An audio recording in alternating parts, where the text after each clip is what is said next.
പുഷ്പ 2 കണ്ട് പുറത്തേക്ക് ഇറങ്ങിയൊക്കെയാണ്. പുഷ്പ 2നെ കുറിച്ച് കുറച്ച് കാര്യങ്ങൾ പറഞ്ഞേക്കാം. രാവിലെ 4 മണിക്ക് ഷോ കണ്ട് ഇറങ്ങിയ കേട്ടോ. അപ്പോൾ സാധാരണ 4 മണിക്ക് കണ്ട പടങ്ങളെല്ലാം ദുരന്തങ്ങളാണ്. ഇപ്പോൾ നമ്മുടെ വിജയുടെ പടമായാലും സൂര്യയുടെ പടമായാലും ഒക്കെ ദുരന്തം തോന്നുന്നു.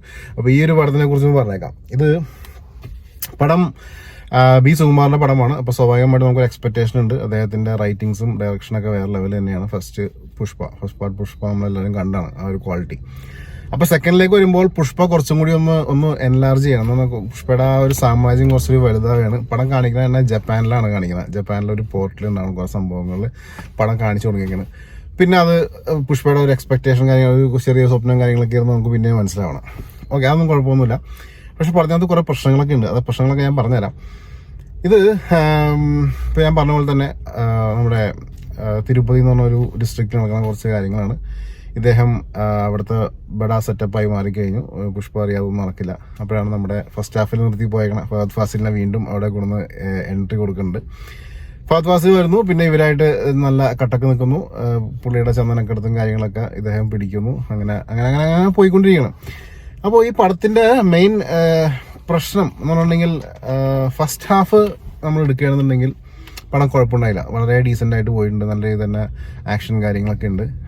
കുറച്ച് സെന്റിമെന്റ്സും കാര്യങ്ങളൊക്കെ വർക്കൗട്ട് ചെയ്യുന്നുണ്ട്. കോമഡി അങ്ങനെ കാര്യമായിട്ടൊന്നുമില്ല. പടം പക്ക ഒരു സീരിയസ് പടം തന്നെയാണ്.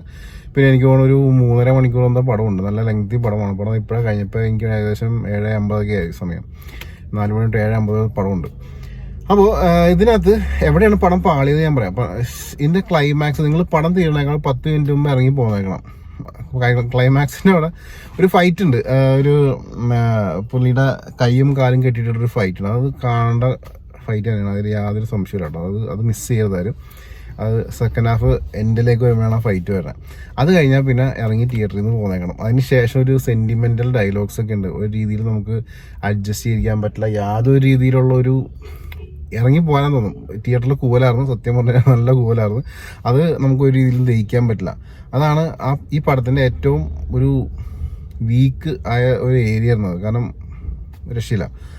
എടുത്തു പറയേണ്ട കുറച്ച് നല്ല കാര്യങ്ങളുണ്ട്. ഫസ്റ്റ് അല്ലു അർജുൻ്റെ മേക്ക് ഓവർ എന്ന് വെച്ചിട്ടുണ്ടെങ്കിൽ ഒരു സ്ത്രീ വേഷത്തിൽ വരുന്നുണ്ട്. ഒരു ഫൈറ്റും കാര്യങ്ങളൊക്കെ ഉണ്ട്. ഒരു അമ്പലത്തിൽ നടക്കുന്ന ഫൈറ്റ് ഉണ്ട്. അത് നല്ല കലക്കാനായിട്ട് ചെയ്തിട്ടുണ്ട്. ഭയങ്കര രസമാണ് കാണാനായിട്ട്. നല്ല വിഷ്വൽ ട്രീറ്റാണ്. ഒരു 4K സ്ക്രീനിലൊക്കെ കാണാൻ പറ്റുന്നുണ്ടെങ്കിൽ നല്ല അടിപൊളിയായിരിക്കും എന്നാണ് എൻ്റെ പേഴ്സണൽ അഭിപ്രായം.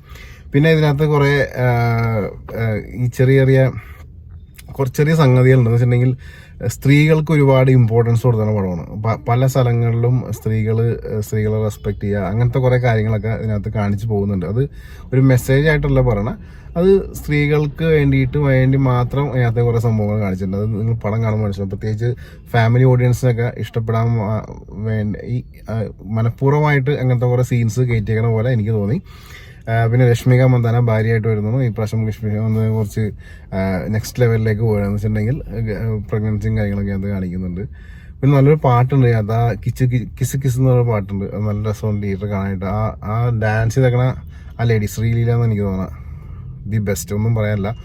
കലകനായിട്ട് കഴിഞ്ഞ ഫസ്റ്റ് പാർട്ടിലൊന്ന് സാമന്തനേക്കാളൊക്കെ എത്രയോ ഭേദമായിട്ട് ആ കൊച്ചിനകത്ത് ഡാൻസ് ചെയ്തിട്ടുണ്ടെന്നാണ് നമുക്ക് പറയാനുള്ളത്.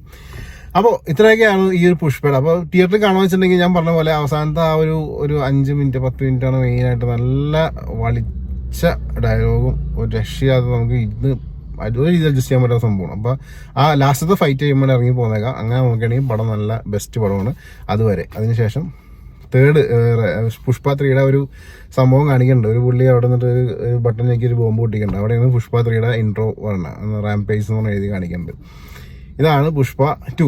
അപ്പോൾ പുഷ്പ 2 എന്നോട് ചോദിക്കുകയാണെങ്കിൽ എനിക്കിഷ്ടപ്പെട്ടു. പക്ഷേ അവസാനത്തെ ഭാഗം ഒഴിച്ചു നിർത്തിയാൽ മാത്രം. അപ്പോൾ ഇത്രയൊക്കെയായിരുന്നു വിശേഷങ്ങൾ. അടുത്ത പടത്തിന് റിവ്യൂ എടുക്കണം. ഇഷ്ടപ്പെട്ടൊന്ന് ലൈക്ക് അടിച്ചേക്കാട്ടോ. Thank U.